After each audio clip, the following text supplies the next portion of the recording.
Good evening everyone sa amang sulok ng mundo, Luzon, Visayas at Mindanao. Gagawa ako ng bibingkang kahoy. Lagyan ko ng niyog. Ito naman ang kanyang niyog. Tignan nyo ang niyog dito sa Italia. Ayan paano ko gagadgarin ito? Ay naalis na sa kanyang kinangakalagyan na bao ang niyog. Ganyan na siya Kawawang Sonya. Ito ang aking gagadgarin.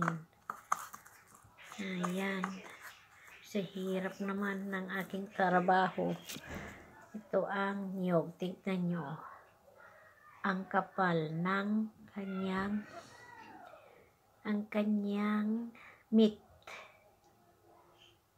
ng niyog. Ang laman. Ang laman ng niyog ang kapalo. Ito biniyak ko. Ganyan. Nabiyak. Ito namang isa. Binibiyak ko. Ganyan naman. Hindi nabiyak. Kaya ang buhay nga naman. So, i-update ko kayo mamaya.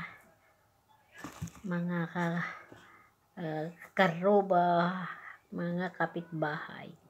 Thank you for watching. God bless everyone. Ang niyog.